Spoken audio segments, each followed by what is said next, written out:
What's good, YouTube? It's your boy, Blue Blood Sports TV, and I'm back at y'all with another one. So, Saul Canelo Alvarez confirms what we know to be the worst kept secret in the sport of boxing. He just admits it and confirms it.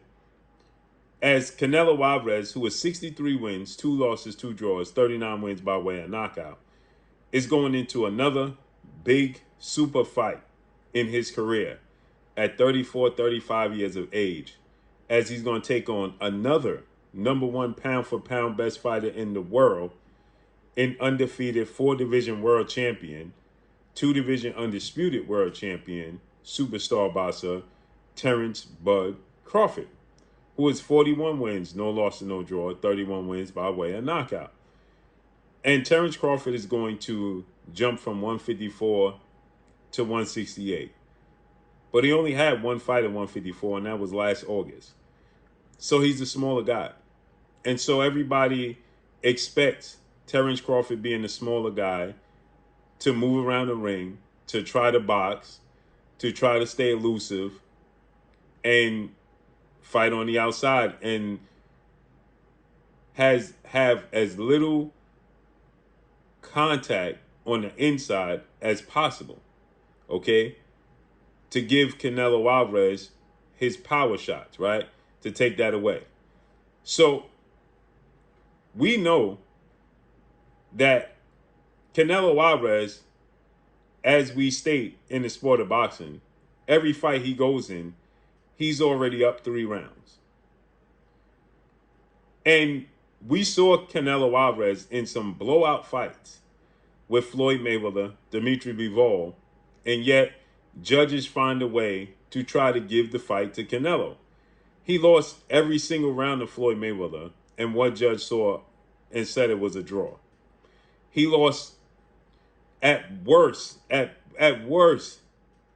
9 rounds to 3 to Dimitri Bivol, and it still was a close fight on the judges' scorecards. He got a decision victory over Erislandy Lara that 90% of the boxing world thought Lara won the fight. He got outboxed in that fight. When he fought Austin Trout, they had open scores. The open scorecards had him up by a landslide against Austin Trout at that point, that forced Austin Trout to get outside his character and have to go for the fight, and then he ended up getting dropped and he lost the fight. He had a draw against Gennady Triple G Golovkin that most people thought in the first fight Golovkin won.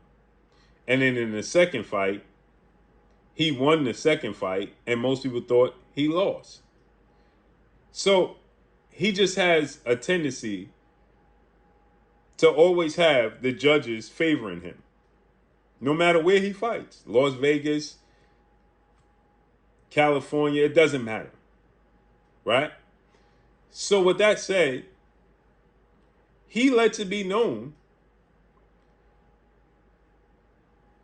if Terrence Crawford is looking to box, move around the ring, he's going to lose.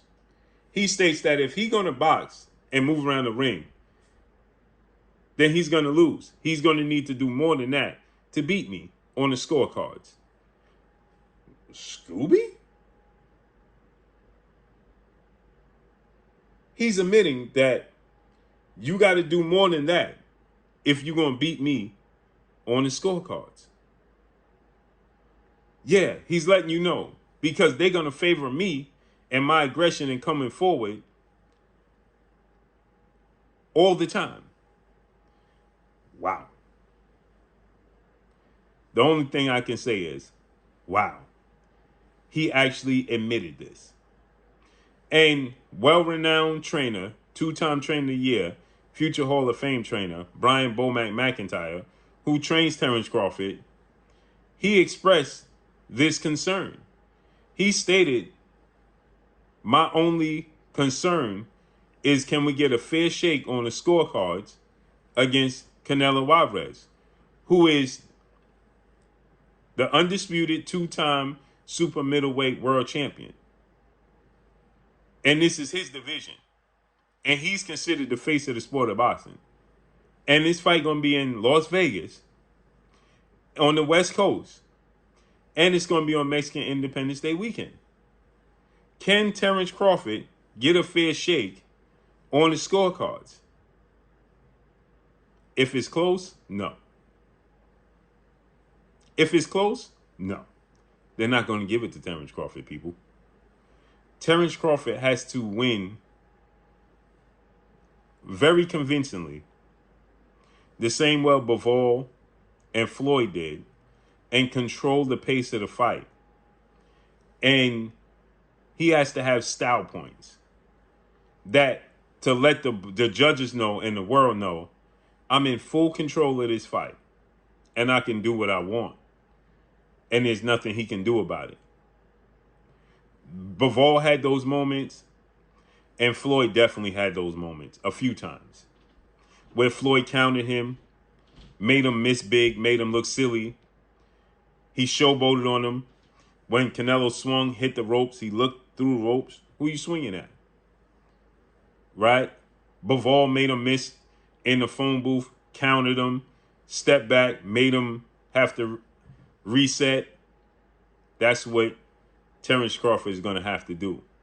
He's going to have big, clean shots in about at least 4 rounds, 4 to 5 rounds, that he controlled those rounds, and he has big, clean counter shots on Canelo, popping his head back, right? Sweat flying, forcing Canelo to reset. And Canelo will show his frustration. He don't mind showing his frustration.